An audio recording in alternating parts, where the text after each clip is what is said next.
না চাইলেও এই দিনটা এসেই যায় প্রতি বছর। আচ্ছা, দশমী মানে কি, আনন্দ না কষ্ট? 2 বছর থেকে দশমীটা আমার কাছে অন্যরকম ভাবে কাটছে। তো চলো দেখা যাক, 3 মিনিটের ভিডিও হবে, ইমোশনাল থেকে শুরু করে সব কিছুই তোমাদের এই ভিডিওটাতে আমি তুলে ধরবো। মনে রং না থাকলেও কপালে রং লাগাচ্ছি।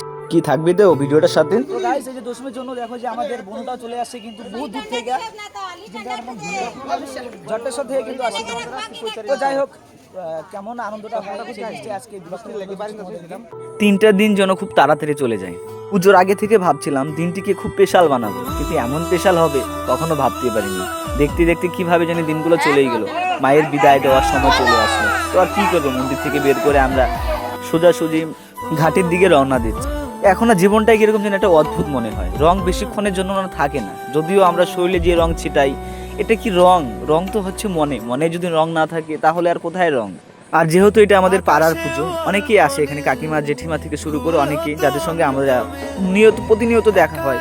তো সবার সঙ্গে একটু হাই হ্যালো করে আমরা মায়ের যে আমরা বিদায় বেলাটা আর কি, এটাকে একটু স্মরণ করবো আর কি অন্যরকমভাবে। তাই ক্যামেরাবন্দি করছিলাম, একটু পকেটে পান ছিল আর কি, যে সবাইকে একটু দেখিয়ে পানটা নিচ্ছি। তো চলো তোমাদের এবার বাস্তব যেটা আমাদের এখানে হয়েছিল সেই মিউজিকটার সাথে সেই জিনিসটাই তোমরা এখন অনুভব করবে। আর যেটা বললাম, দেখো রং কিন্তু বেশিক্ষণের জন্য থাকে না, তো অত ইমোশনাল হয়ে আর কি হবে। শেষ বিদায় বেলা মাকে এটুকুই বলবো, মা শক্তি দিও অনেক।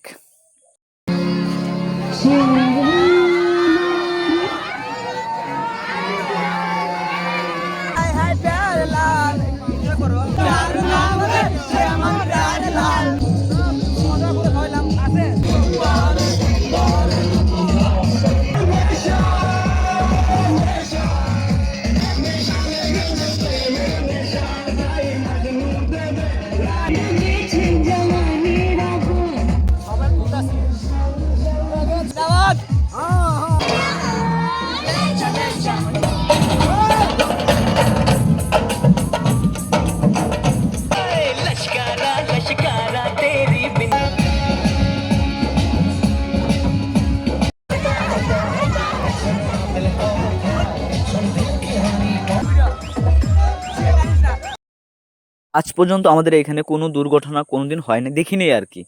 তো এই বছর অনেক কিছু ঘটে গিয়েছে, তার সাথে অ্যাক্সিডেন্ট পর্যন্ত হয়ে গেছিলো হালকা। তো যাই হোক, সেরকম কিছু হয় নাই, এটা ছোট্টখাট্টোভাবেই অ্যাক্সিডেন্টটা হয়ে গেছে, এর থেকে বড় কিছু হতে পারতো।